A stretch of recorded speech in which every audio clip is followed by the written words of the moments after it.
பாட்டி, சைக்கிள் சத்தம் கேக்குது. அப்பா வராருன்னு நினைக்கிறேன். ஏ ஜாலி ஜாலி ஜாலி ஜாலி, அப்பா ஏதா வாங்கி வந்திருப்பாரு. என்னடா போன வேலையெல்லாம் முடிஞ்சதா? நீங்கள் சொன்ன மாதிரியே தேங்காய் கொடுத்து விட்டு எல்லாத்தையும் விற்றுட்டேன். அதுக்கப்புறம் வர வழியில் அந்த சரசையும் பார்த்துட்டு இந்த ப்ரெட்டு பிஸ்கெட் எல்லாம் வாங்கி கொடுத்துட்டு அப்புறம் அப்படியே நேராக தோட்டத்துக்கு போயிட்டு வயலில் தண்ணியை விட்டுட்டு இப்போ தான் முடிஞ்சிச்சு வேலை. சரி சரி, சரசு நல்லா இருக்காளா? அவளுக்கு என்ன நல்லா இருக்கிறா, உங்களைய ரொம்ப கேட்டதா சொல்ல சொன்னேன். அப்பா அப்பா, பாட்டி இப்பதான் எங்களுக்கு ஒரு நல்ல கதை சொல்லி முடிச்சாங்க. ஆமாப்பா, வேலைய நாளைக்கு தள்ளி போடக்கூடாதுன்னு ஒரு கதைய சொன்னாங்க. அப்படியா? அருமை அருமை, நல்ல கதை சொல்லியிருக்காங்க எங்கள் அம்மா. அப்போ இன்னைக்கு நீங்கள் 2 பேரும் வீட்டில் என்னென்ன வேலை செஞ்சீங்க? நீ என்ன வேலை பார்த்தா? நீ என்ன வேலை பார்த்த எனக்கும் தெரியல, நீயே சொல்லு. அப்பா, அது வந்து நாங்க பாட்டிக்கு பெருசா எதுவும் செய்யல, ஆனா சப்போர்ட் மட்டும் பண்ணணும். ஆமாப்பா, சப்போர்ட் பண்ணோம். சப்போட்டா இல்லை சப்போட்டாவா?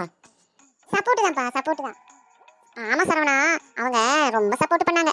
நானு வீடு பெருக்கினேன், இவங்க 2 பேரும் என்ன பார்த்துக்கிட்டே ரசிச்சுக்கிட்டே உட்காந்துருந்தாங்கடா. ஏம்மா அதுவும் ஒரு பெரிய வேலை தான்.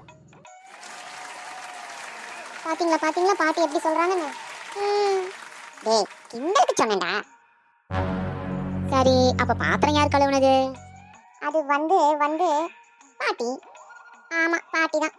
டேய், நான் பாத்திரம் கழுவுனேன், இவங்க 2 பேரும் உட்காந்து பாத்திரம் எல்லாம் எண்ணிக்கிட்டு இருந்தாங்க. ஓ, இதுதான் வேலை பிரித்து செய்கிறதோ? அப்பா, நாங்க சூப்பர்விஷன் பண்ணோம்ப்பா. சரி சரி, நாளைக்கு என் கூட வயலுக்கு வாங்க, அங்கேயும் நல்லா சூப்பர்விஷன் பண்ணலாம். ஐயோ வேணாம்ப்பா, நான் இல்லப்பா. டேய் சரவணா, குழந்தைங்களுக்கு வேலை கற்றுக் கொடுக்கணும், ஆனா வீட்டு வேலைகளை பெண்கள் மட்டும் செய்ய வேண்டியது இல்லடா, குடும்பத்துல எல்லாரும் சேர்ந்து செஞ்சாதான் வேலை சீக்கிரமா முடியும். சரியா சொன்னீங்கம்மா. அப்பா, நீங்க வீட்டுல என்ன வேலைப்பா செய்றீங்க? அதானே, நானு பெரிய வேலை செய்கிறேன். அதுதான் என்ன வேலைன்னு சொல்லுங்க. மாச சம்பளம் வாங்கி வீட்டுக்கு கொண்டு வருவேன். அது சரி, அந்த சம்பளம் எங்க போகுது? அது உங்க அம்மா கிட்ட போகுது. ஆஹா, அப்படி போடுற சங்கதிய. அப்ப உண்மையான பாஸ் அம்மா தானா? அட கண்ணுங்களா, அதை இப்பதான் புரிஞ்சுக்கிட்டீங்களா? சரி சரி, வாங்க கொஞ்ச நேரம் திண்ணையில் உட்காந்து பேசலாம். நீங்க பாட்டிக்கிட்ட கதை கேட்டது நல்ல விஷயமா போச்சுடா. நம்ம பாட்டி சொல்லும் கதையில வாழ்க்கைக்கு தேவையான அறிவு நிறைய கிடைக்கும்.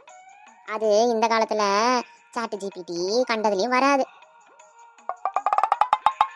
அப்பா, நாளைக்கும் பாட்டி கதை சொல்லுவாங்களா? சொல்றேன் கண்ணு. அப்போ நாளைக்கு என்ன கதை? வீட்டு வேலையை தவிர்க்க நினைச்ச 2 பேத்திகளின் கதை. ஐயோ பாட்டி, முடியல. ஆமா பாட்டி, அந்த கதையில நான் தான் ஹீரோ. அப்பா அப்பா, தப்பா சொல்றீங்க. பாட்டி தான் ஹீரோயின். என்னது, நான் ஹீரோயினா? அடடடடடா, இந்த வயசுல எனக்கு ப்ரமோஷன் கிடைச்சிருச்சே. குடும்பம்னா ஒருத்தர் வேலை செய்யறது இல்ல, எல்லாரும் சேர்ந்து வேலை செஞ்சா அதுதான் குடும்பம். வேலையும் சேர்ந்து, சிரிப்பும் சேர்ந்து, அன்பும் சேர்ந்து. இதுதான்டா குடும்பத்தின் அழகு.